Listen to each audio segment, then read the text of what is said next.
आज की क्लास में अच्छा अध्याय यहाँ पर 2 डालना है, ठीक है। तो बच्चों आज की क्लास में आपका फिर से स्वागत है। आज हम कक्षा 11वीं फिजिक्स अध्याय 2 सरल रेखा में गति, motion in a straight line, इसके दूसरे लेक्चर को पढ़ रहे हैं, ठीक है ना। पहले लेक्चर में आपको क्या पढ़ाया था मैंने? कल क्या पढ़ाया था आपको? कल बताया था यांत्रिकी क्या है, ठीक है ना। मैकेनिक्स के बारे में, पॉइंट ऑब्जेक्ट के बारे में, डिस्टेंस के बारे में, डिस्प्लेसमेंट यानी विस्थापन के बारे में, ठीक है ना। तो आदि आदि चीजों के बारे में कल पढ़ा था। तो पहले लेक्चर को जो बच्चे नहीं आए थे वो देख लेना उसको, पहले वाले लेक्चर को। अब दूसरे लेक्चर में देखें हम ये चीजें इतनी ही कवर कर रहे हैं, ठीक है। तो हम आज क्या क्या पढ़ने वाले हैं?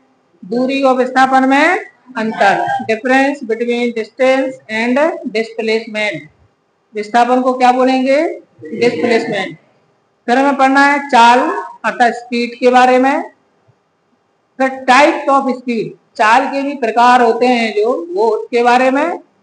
फिर पढ़ना है हमें वेलोसिटी यानी वेग के बारे में पढ़ना है।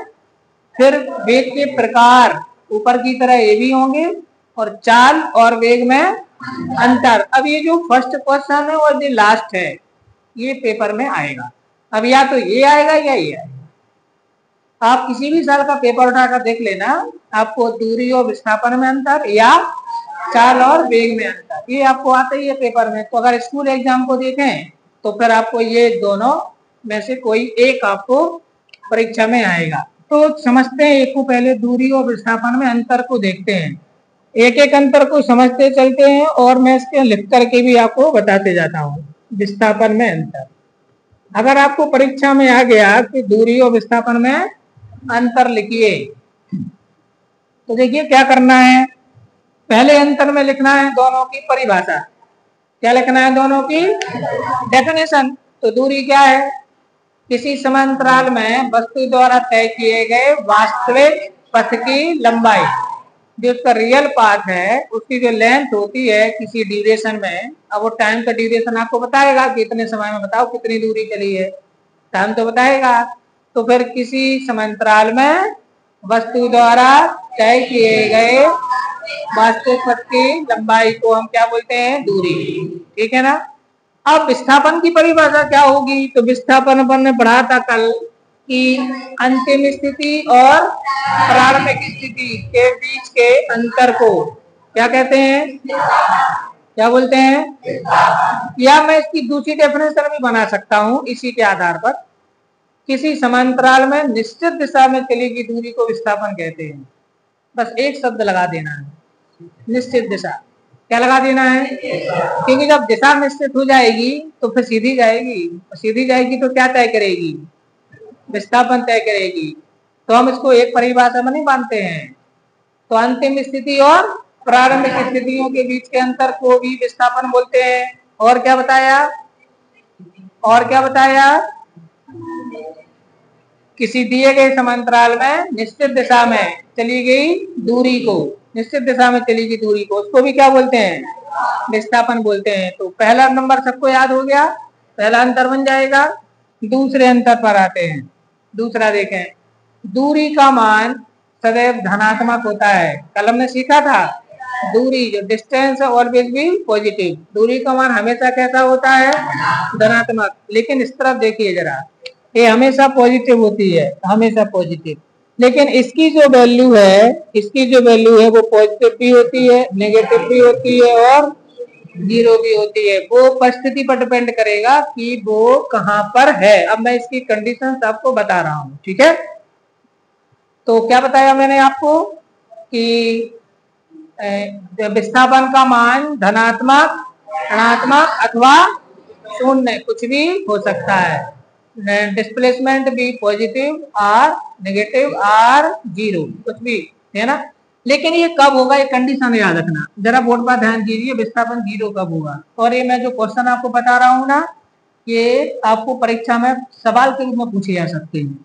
मान लीजिए वस्तु एक सर्कल वाला पथ है, सर्कुलर पाथ है, एक वृत्तीय मार्ग है, इस पर यहाँ से स्टार्ट होती है, पॉइंट ए से स्टार्ट होती है, एंटी क्लॉकवाइज चलती है, एंटी क्लॉकवाइज चल के एट लास्ट ए पर आ जाती है।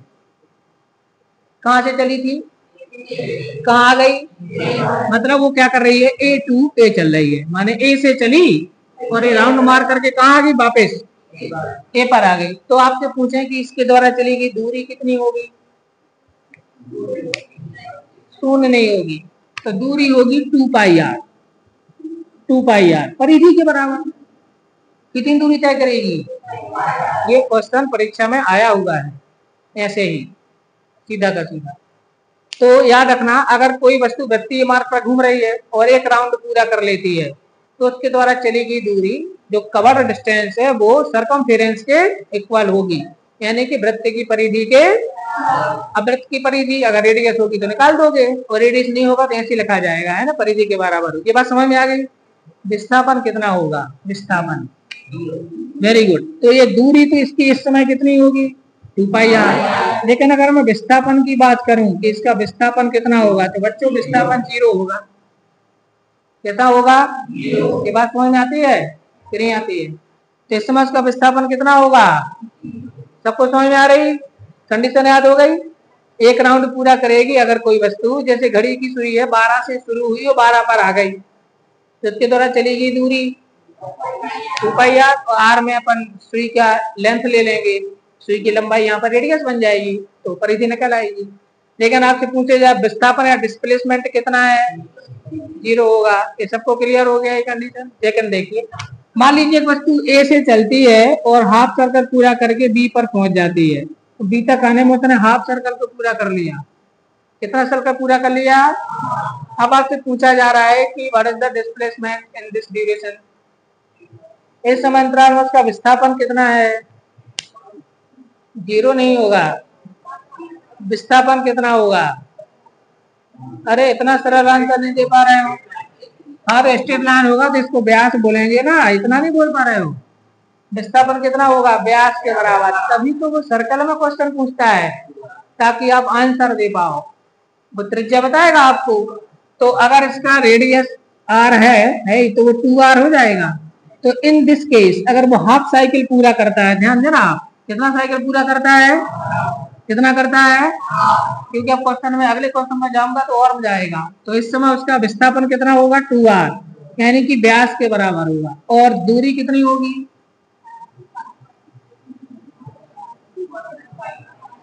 दूरी होगी 2πr/2, 2 से 2 कैंसिल, हाफ πr हो जाएगी। नहीं आ रही बात समझ में।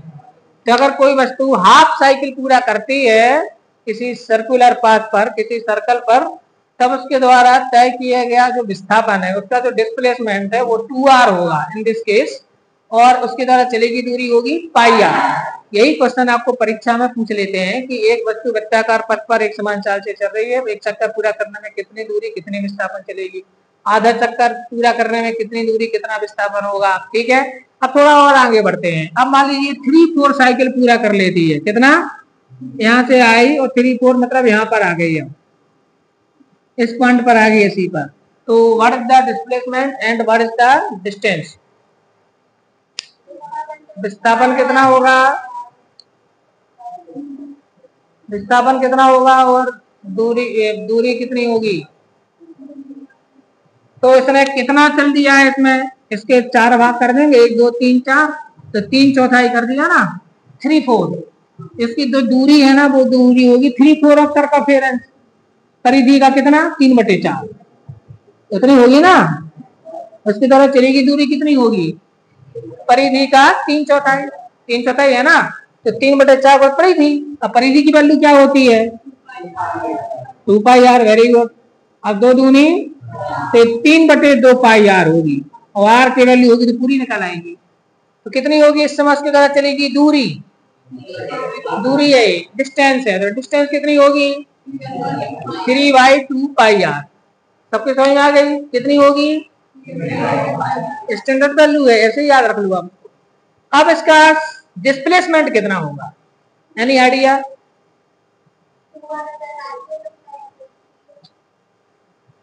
अब इसमें मैथ्स लगाएंगे। विस्थापन होगा ये, यही है ना विस्थापन, तो ये देखो ये बन गया राइट एंगल ट्राइंगल, और ये भी आर है और ये भी आर है। अब जल्दी बताओ, पाइथागोरस थ्योरम लगा दो, पाइथागोरस थ्योरम लग जाएगी। ये लंब भुजा है और ये आधार भुजा है, और ये कौन सी याद करना है? कितना सिंपल है। तो इसका विस्थापन कितना होगा इन दिस केस? विस्थापन होगा AC इक्वल टू, यानी AC का वर्ग बराबर आएगा, इसको मैं O मान लेता हूँ, AO का स्क्वायर प्लस OC का स्क्वायर, तो आ जाएगा R स्क्वायर प्लस कितना हो जाएगा 2R स्क्वायर। मुझे तो AC चाहिए तो इसका स्क्वायर रूट लगा दो, नहीं होगा, R बाहर निकाल दो तो R अंडर रूट 2 इतना होगा, मानो उसकी परिधि वो रेडियस का अंडर रूट 2 टाइम्स होगा। तो ये क्या है उसका विस्थापन। तो इस समय जो विस्थापन है वो कितना होगा R इंटू अंडर रूट 2, माने रेडियस का अंडर रूट 2 टाइम्स होगा। आपके समझ में आ रही बात अच्छी तरह से कि नहीं आ रही? तो ये हमारे पास होता है। तो ये आपको ये सर्कल में से कोई भी क्वेश्चन आ सकता है, समझ आएगी ना बात? हाफ का आ जाए, 1/4 का आ जाए। अब देखो अगर ये यहाँ चल जाए यहाँ, तो देखो इतना ही आएगा डिस्प्लेसमेंट। मजे की बात, नहीं आएगा, आएगा नहीं आएगा।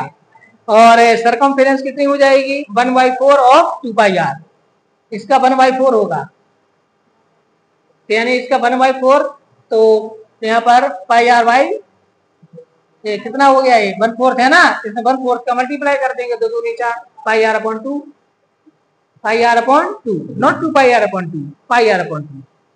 सबके समझ आ गई ना बात? तो ये हमारे पास ये, तो यहाँ पर कितने सवाल बन रहे हैं हमारे पास? 3-4 सवाल अलग अलग तरीके के बन जाएंगे। याद रखना इस पर सवाल पूछे गए हैं परीक्षा में। मेरी समझ से आप समझ गए होंगे कि क्या बताना चाह रहा हूँ। तो ये हमारे पास हुआ दूरी और विस्थापन का दूसरा अंतर। तो इसका मान, अच्छा नेगेटिव कब होगा? यदि कोई वस्तु अपने वास्तविक स्थिति से पीछे की ओर पहुंच जाती है। कहाँ पहुंच जाती है? जैसे मान लो इस दिशा में चल रही थी, एट लास्ट घूम कर करके कहाँ आ जाती है? पीछे आ जाती है। जैसे इस तरफ चल रही थी और फिर यहाँ आकर के रुक जाती है, तो अब इसका विस्थापन कैसा हो जाएगा? नेगेटिव, क्योंकि स्थिति इसकी दिशा से कैसी हो गई? पीछे की ओर हो गई। तो ये नेगेटिव भी होता है, पॉजिटिव भी होता है और जीरो भी होता है। सबके समझ में आ गया ना बात? अब आपको पूछा जाए जीरो का बताइए, तो बता देना, एक साउंड पूरा करेगा तो जीरो होगा। अब तीसरा अंतर हमारे पास आता है, तीसरा, ये एक अदिश राशि है, ये अदिश है, स्केलर क्वांटिटी है, और ये जो है ये क्या है? सदिश राशि है, ये सदिश है। दूरी अदिश राशि है, दूरी, distance is the scalar quantity, scalar quantity है। स्केलर का मतलब क्या होता है? अदिश। अब ये अदिश सदिश क्या होता है, तो अगले जो टॉपिक आएंगे ना उसमें आएगा। यहाँ पर सिर्फ आप इतना भी याद कर लीजिए कि वेक्टर और स्केलर बोलते हैं इंग्लिश में, और विस्थापन जो है वो कौन सी राशि है? सदिश। इसमें डायरेक्शन होता है, इसमें डायरेक्शन नहीं होता। ठीक है ना? तो कितना अंतर होगा हमारे पास? चौथा अंतर, जो दो बिंदुओं के बीच की दूरी, दूरी का मान या तो विस्थापन के बराबर या उससे ज्यादा होता है हमेशा। दूरी का मान माने जो दूरी होती है, ध्यान देना, जो दूरी होती है वो ग्रेटर और इक्वल होती है विस्थापन। समझ आ रही बात? समझ आ रही बात? माने दूरी का मान विस्थापन से या तो बड़ा होगा या उसके कभी उससे कम नहीं हो सकता। कम कैसे हो जाएगा? क्योंकि विस्थापन तो न्यूनतम दूरी कहलाती है। विस्थापन is the minimum distance between 2 point, displacement is the minimum distance between 2 point, 2 point के बीच की मिनिमम डिस्टेंस है। अब अगर उससे भी कम हो जाए तो इम्पॉसिबल है ना। तो कभी भी दूरी की वैल्यू कभी विस्थापन से कभी कम कैसी होगी? उससे बड़ी, या कम से कम होगी तो उसके बराबर ही होगी। समझ आ रही बात कि नहीं आ रही है? जैसे ये 2 पॉइंट मैंने लिए, ये देखो, तो इनके बीच की सबसे कम दूरी ये है सीधी सीधी, इससे कम तो हो नहीं सकती, इसी को विस्थापन बोलते हैं। और दूरी अगर कोई ऐसा जाए तो देखो दूरी बढ़ गई। तो दूरी का मान, दो बिंदुओं के बीच की दूरी का मान विस्थापन से बड़ा या उसके कैसा होगा? बराबर होगा। अब आते हैं चौथे मान यहाँ पर। तो यहाँ पर इसका उल्टा लिख देना है कि जो विस्थापन होता है ना, विस्थापन, इसका मान दूरी के बराबर या उससे छोटा होता है। समझ आई बात? विस्थापन का मान हमेशा दूरी से कम या अधिक से अधिक कितना होगा? बस समझ आ गया? तो विस्थापन या तो छोटा ही होगा या उसके बराबर होगा बस, तो बाकी नहीं होगा। कितने अंतर हुए? 5वां अंतर। 5 कम से कम 5 तो याद करके जाना है ना, क्योंकि क्वेश्चन आपको 2-3 नंबर से ज्यादा का थोड़ी आता है। अब अगला आता है हमारे पास कि ये जो दूरी है इसका मान मार्ग की आकृति पर निर्भर करता है। जैसे मार्ग टेढ़ा मेढ़ा है, समझ गया ना? जैसे मैं यहाँ पहुंचने के लिए 3 मार्ग बनाता हूँ, जैसे कल अपन बता रहे थे ना, यहाँ से सागा जाने के 3 मार्ग है। एक बराठा से होते हुए, एक सीधा दलपतपुर से होते हुआ, एक बमनौरा से होते हुए, तो 3 अलग अलग मार्ग हैं। तो दूरियां भी कैसी हैं? अलग अलग होंगी तीनों मार्गों से। लेकिन अगर विस्थापन पूछूं यहाँ से सागर का, तो वो तो सीधा नापना पड़ेगा, सीधा। तो विस्थापन को रास्ते की प्रकृति से मतलब, रास्ता कैसा भी हो भैया वो नहीं, वो तो विस्थापन तो सीधा नापा जाता है, ठीक है ना? तो अपन क्या लिखेंगे? इसका मान क्या होता है?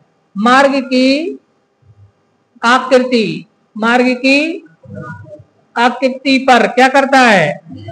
निर्भर करता है, निर्भर करता है। और ये निर्भर नहीं करता, क्योंकि इसको तो केवल अंतिम और प्रारंभिक स्थितियों से ही मतलब है, इसको तो केवल न्यूनतम लंबाई से ही मतलब है। तो ये हमारे अंतर हैं। तो क्या आप लोगों को क्लियर हो गए? पहला क्या है परिभाषा? वास्तविक मार्ग की लंबाई को दूरी कहते हैं, और अंतिम और प्रारंभिक स्थितियों के बीच के अंतर को विस्थापन कहते हैं। इसका मान सदैव धनात्मक होता है, विस्थापन का मान धनात्मक अथवा शून्य। ये अदिश राशि है, ये इसका परिमाण यानी इसका मान दूरी का मान विस्थापन से बड़ा या उसके, और विस्थापन का मान दूरी से कम या उसके बराबर होता है। ये मार्ग की आकृति पर निर्भर। तो ये हमारे पास 5 अंतर इसमें कम से कम हो गए, तो आप सभी को याद ही हो गए होंगे, आपके लिखे भी होंगे। तो ये हमारा दूरी विस्थापन में अंतर हो गया। अब आते हैं अपन चाल या स्पीड पर, ठीक है? तो चाल या स्पीड की बात करें तो ये कहलाती क्या है, चाल या स्पीड? तो आपने कभी सुना है कि बस उस कार की चाल इतनी है, उस बस की चाल इतनी है, सुना है आपने?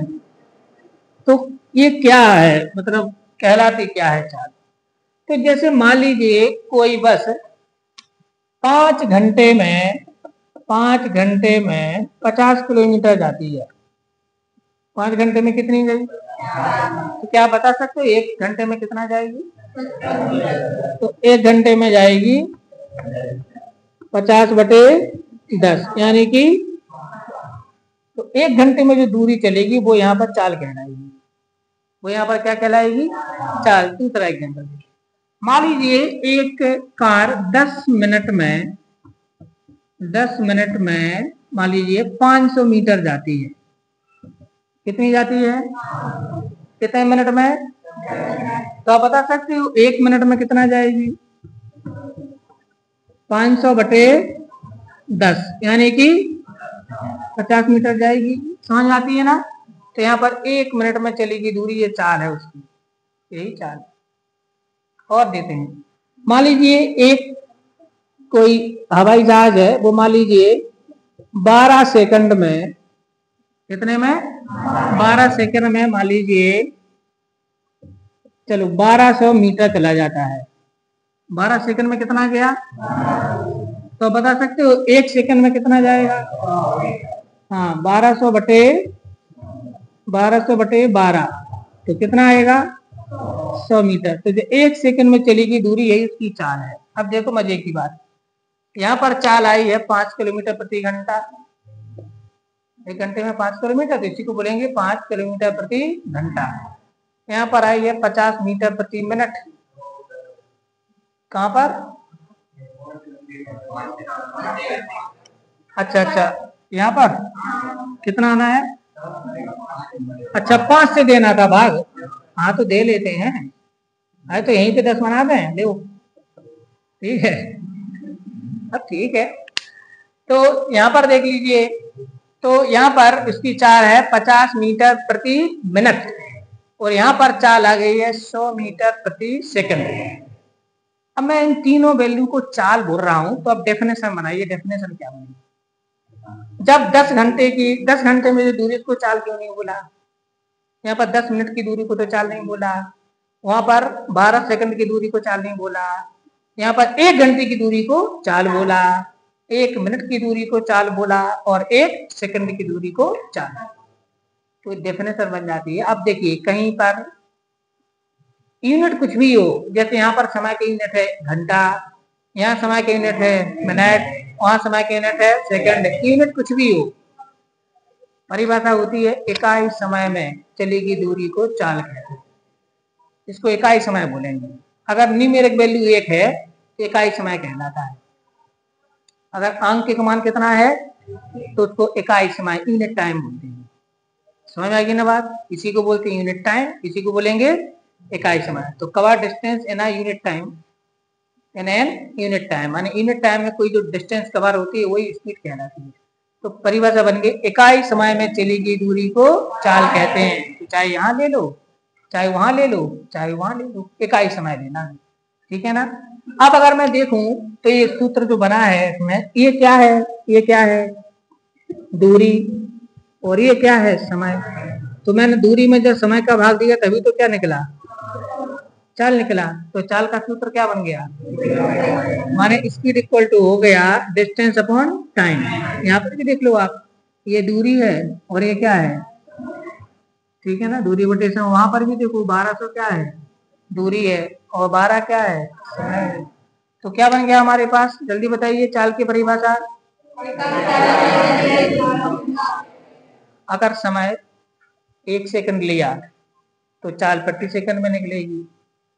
अगर घंटा लिया तो प्रति घंटे में, दिन लिया तो प्रति दिन में, वर्ष लिया तो प्रति वर्ष में। क्योंकि चाल को अलग तरीके से मापते हैं। सिर्फ पृथ्वी की जो प्लेट्स कहते हैं ना, अर्थ के अंदर जो प्लेट्स है वो मूव होती हैं, तो उनकी चाल वर्षों में नापते हैं। इतने मिलीमीटर प्रति वर्ष, 1 वर्ष में इतना मिलीमीटर खिसकती है। तो बहुत ही क्या है? कम है स्पीड। हवाई जहाज की हम मीटर प्रति सेकंड या किलोमीटर प्रति घंटे में लेते हैं। प्रकाश की चाल तो और भयंकर स्पीड होती है, 3 लाख किलोमीटर पर सेकंड होती है, तो वो तो और भयंकर होगी। तो चाल को क्या है? इकाई समय में चली गई दूरी को चाल कहते हैं। ध्यान रखना है। समझ में आएगी ना बात? तो इकाई समय मतलब समय कुछ भी हो सकता है इकाई में। आप 1 घंटे में, जैसे 10 घंटे में समय नाप रहा है तो 10 घंटे में इतना, तो 1 घंटे में कितना। अगर मिनट में नाप रहा है समय तो इतने मिनट में इतना, तो 1 मिनट में कितना। 1 मिनट का, 1 सेकंड का, 1 घंटे का, 1 दिन का, कुछ भी ले लो time.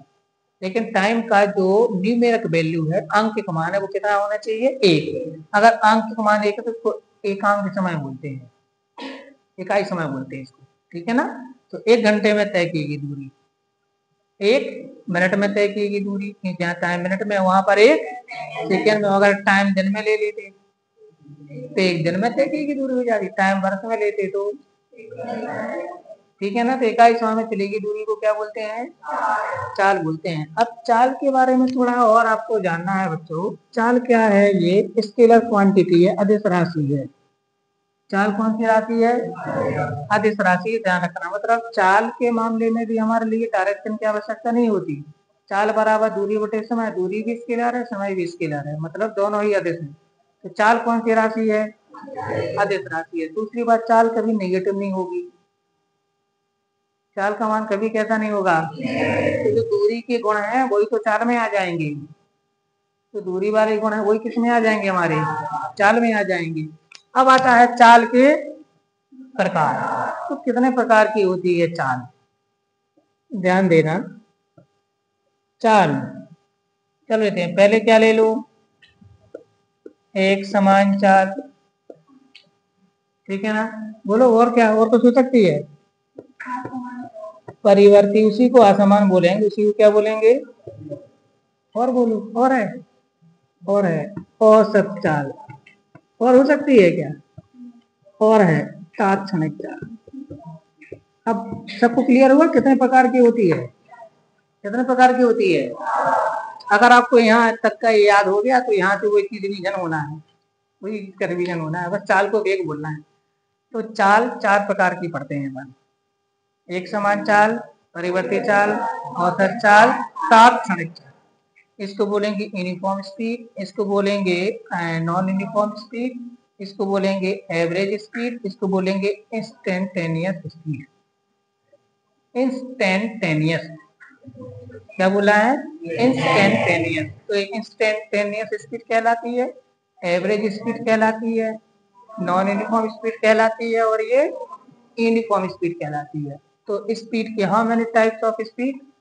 There are 4 types of speed. First क्या हो गया? यूनिफॉर्म, नॉन यूनिफॉर्म, एवरेज और इंस्टेंटेनियस। ठीक है ना? तो ये 4 प्रकार की चाल होती हैं।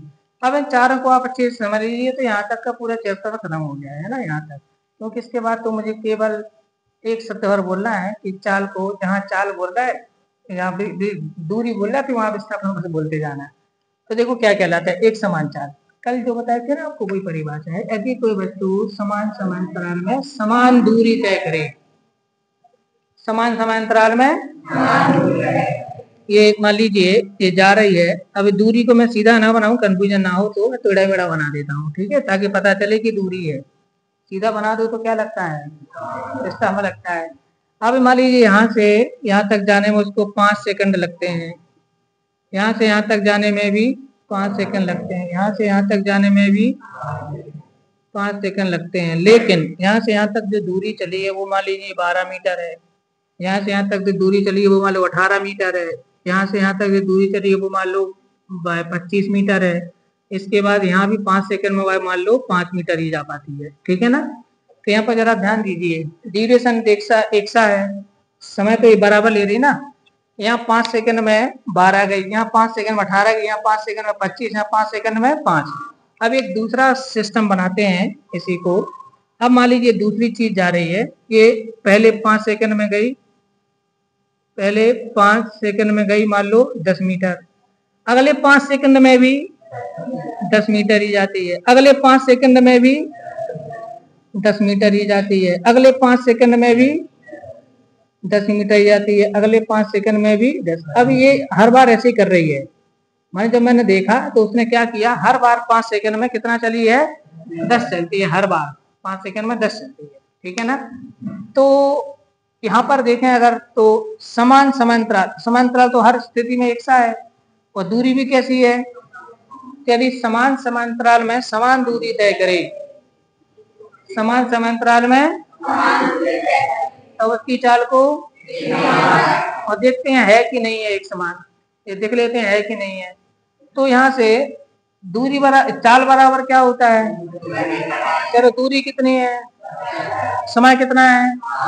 10/5 बराबर, तो यहाँ से यहाँ तक चाल 2 मीटर प्रति सेकंड। बताओ यहाँ से यहाँ तक, यहाँ से यहाँ तक, यहाँ से यहाँ तक, तो हर ड्यूरेशन ऑफ स्पीड की 2 मीटर प्रति सेकंड ही आ रही ना, हर बार एक समान हो गया। यहाँ निकालिए, यहाँ तक चाल कितनी निकली? 12/5, 12/5, तो 5 2 10, 5 होगी 20, 2.4 मीटर प्रति सेकंड। आ रही नहीं आ रही है? 2.4, 2.4। यहाँ बताइए 18/5, 5 3 15, 5 6 30, 3.6। यहाँ पर कितनी है? 3.6 मीटर पर सेकंड। यहाँ पर कितनी है? 5 मीटर पर सेकंड। यहाँ पर कितनी है? कैलकुलेशन की अलग अलग निकली, अलग अलग निकली ना। तो अगर कोई वस्तु समान समांतराल में अलग अलग दूरियां तय करती है तो उसकी चाल परिवर्ती होगी, परिवर्ती नॉन यूनिफॉर्म होगी, तो इसलिए बोला जाता है। और अगर वह समान समांतराल में समान दूरी तय कर रही है तो चाल कैसी होगी? तो डेफिनेशन यही से आती है। तो यदि कोई वस्तु समान समांतराल में समान दूरी तय करे तब उस वस्तु की चाल को एक समान चाल कहते हैं। यदि कोई वस्तु समान समांतराल में अलग अलग दूरियां यानी असमान दूरियां तय करे तब उसकी चाल को परिवर्ती चाल कहते हैं। इतनी बातें समझ में आती हैं सबको? आगे बढ़े अब।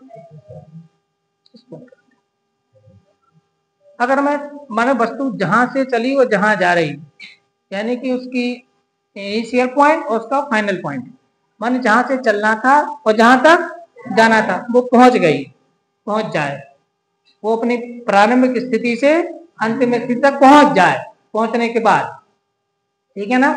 जब वो पहुंच जाए वहां पर, पहुंचने के बाद की बात हो रही है, पहुंच गई है, तब वस्तु द्वारा तय की गई कुल दूरी और कुल दूरी को तय करने में लगे समय, इसके अनुपात को औसत चाल कहते हैं। औसत चाल बराबर होता है कुल दूरी, कुल दूरी बटे कुल समयांतराल। समयांतराल मतलब समय। जैसे मैंने ऐसा क्यों बोला, जहां पहुंचना है वहीं तक का।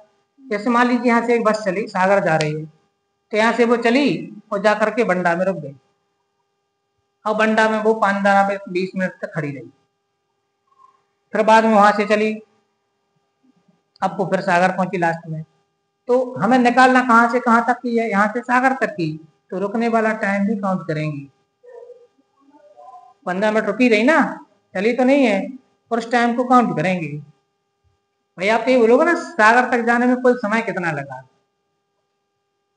समझ आएगी ना बात। चलो निकालते हैं। वैसे सागर जाने में कितना समय लगता है, दूरी कितनी है, अप्रोक्स 70 किलोमीटर। कितनी, चलो चाल बताओ कितनी हुई। हाँ बोलो। 70/2 बराबर 35 किलोमीटर प्रति घंटा। कभी बस में बैठे हो ड्राइवर के पास, वो बोनट पे, तो कभी आपको सुई दिखी है कि 35 पर है, 35 पर तो दिख ही नहीं। वो तो कभी 60 पर, कभी 80 पर, कभी 40 पर, कभी 0 पर, समझ गया ना। कभी 40 पे चल रही है, कभी 60 पे चल रही है, कभी 0 पर, कभी 80 पर। ऐसी दिखती है नहीं दिखती है, दिखती है नहीं दिखती है। तो अपन क्यों बोलते हैं 35 किलोमीटर प्रति घंटे की स्पीड से चल रही है। आप 35 क्या बता रहे हो, औसत बता रहे हैं, माने औसतन एवरेज से हुआ है 35 चली है घंटे में, लेकिन हर घंटे में 35 नहीं चली।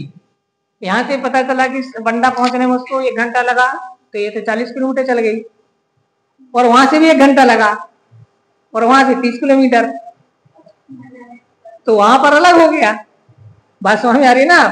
तो कुल दूरी वस्तु द्वारा किसी समांतराल में तय की गई कुल दूरी और कुल समांतराल के अनुपात को, दूरी को तय करने में लगे कुल समांतराल के अनुपात को क्या बोलते हैं, और हम इसी पर कैलकुलेशन करते हैं। अब मेरा एक छोटा सा प्रश्न है आपसे है, औसत चाल निकाली कहाँ जाती है। आइए जिसे इनमें देखते हैं, यहाँ औसत चाल निकालो, यहाँ पर देखो मजा आएगा। कुल दूरी बटे कुल समय, दूरी 10 और 10, 20 और 10, 30 और 10, 40 और 10, कुल दूरी कितनी हुई। कुल टाइम 5 और 5 10, 5 15, 5 20, 50/25, गजब हो गया। यहाँ तो औसत चाल को वही निकली। देखो मजे की चाल, यहाँ पर 2 थी ना चाल, यहाँ 2 थी, यहाँ 2 थी, यहाँ 2 थी, यहाँ 2 थी, औसत भी कितनी निकली। जब किसी वस्तु की चाल एक समान हो तो औसत निकालने का कोई मतलब नहीं है, उसकी जो चाल है वही औसत है। तो जब एक समान गति हो रही हो, ये हो रही हो, तब औसत का कोई मतलब नहीं है। माने आपसे पूछा जाएगा सिचुएशन को एग्जाम के अंदर कि कौन सी गति में औसत चाल और उसकी और कोई भी चालें जो है वो एक समान हो जाती हैं, एक समान गति में कोई फर्क नहीं पड़ेगा। आप औसत भी निकालोगे तो वही निकलेगा जो एक ड्यूरेशन का निकल रहा है, किसी छोटे ड्यूरेशन का निकल रहा है, वही निकलेगा। अब जरा इसमें देखिए, चलो जोड़ो, 12 और 18 30, और 30, अरे 12 और 18 30, और 30 कितना हुआ, रख लो दिमाग में, 5 10 15 20, चलो 2 जल्दी, 60 में 20 का भाग, 3 निकली, 3 निकली ना, जबकि यहाँ पर तो अलग अलग आ रही थी। तो यहाँ पर औसत चाल 3, यानी यहाँ पर बोलेंगे तो वो 3 मीटर प्रति सेकंड है, एक समय 3 मीटर जा रही है, और यहाँ पर 2 निकली। तो यहाँ पर तो औसत चाल अलग निकली है, और उसकी जो डिफरेंट डिफरेंट ड्यूरेशन में चाल थी वो कैसी थी। तो यही तो हम जो दैनिक जीवन में निकालते हैं वो यही तो है कि हमारा कोई वाहन एक सी स्पीड से चलता है, कहाँ चलता है एक सी स्पीड से। जैसे ही वह स्टार्ट होगा तो धीरे धीरे स्पीड बढ़ाएगा, और जब रुकने को होगा तो धीरे धीरे स्पीड क्या करेगा, कम करेगा। बात समझ में आ रही ना। तो इस प्रकार से उसकी स्पीड में क्या होता है, अंतर आता है। तो यहाँ पर तो हम याद रखना औसत कहाँ निकालते हैं, परिवर्ती गति में। ये परिवर्ती गति भी बोलेंगे, तो जो नॉन यूनिफॉर्म मोशन होती है उसी में एवरेज निकाला जाता है, ठीक है ना। तात्क्षणिक चाल ये कौन सी चाल है, आप लोग मोटरसाइकिल चलाते हो, आप मोटरसाइकिल से जा रहे हैं और एक गड्ढा आया, तो तुरंत आप देख लेना, अगर डिजिटल मीटर होगा तुरंत डिजिट कम हो जाएंगे, और अगर मैनुअल मीटर है तो तुरंत नीचे आ जाएगी, तुरंत। फिर आपने तो फिर से क्या होगा, स्पीड तुरंत बताता है, तुरंत बताता ना कि नहीं। एकाएक कोई आ गया, पूरा ब्रेक दबा दिया, तुरंत 0 पर आ गया, होता है ऐसा। तो किसी क्षण विशेष पर, माने एट अ टाइम, बिल्कुल अभी के अभी स्पीड कितनी है, वो कहलाती है तात्क्षणिक। इसमें ड्यूरेशन नहीं होता है। अभी के अभी कितने पर है, 16 बाद कितनी हो जाएगी, उससे मतलब वो अलग हो जाएगी। फिर अभी के अभी कितनी है, जब देख रहे हो। आपकी गाड़ियों में जो घड़ी लगी रहती है उसको क्या बोलते हैं, जो स्पीड बताती है, स्पीडोमीटर बोलते हैं। आप परीक्षा में क्वेश्चन आया है, परीक्षा में क्वेश्चन आया है, स्पीडोमीटर कौन सी चाल बताता है, ये या ये, वो तात्क्षणिक चाल बताता है, एवरेज थोड़ी बता रहा है। आप अभी कितने पर चल रहा हो, सीधी सी बात है, अभी के अभी। अगली समय ब्रेकर आ गया, आपने ब्रेक मारा, तुरंत सुई कहाँ जाएगी, डिजिटल मीटर के डिजिट कहाँ जाएंगे, नीचे, और तुरंत बता देगा इतने पर हो अभी आप। समझ आएगी ना बात। तो इसकी डेफिनेशन क्या है, किसी क्षण विशेष पर, किस पर, किसी क्षण विशेष पर, माने किसी पर्टिकुलर टाइम पर, अभी के अभी, बिल्कुल एट अ टाइम। हाँ, तो उसको बोलते हैं, इसी को बोलते हैं इंस्टेंट। इंस्टेंट मतलब तत्काल, इसलिए नाम हो गया इंस्टेंटेनियस।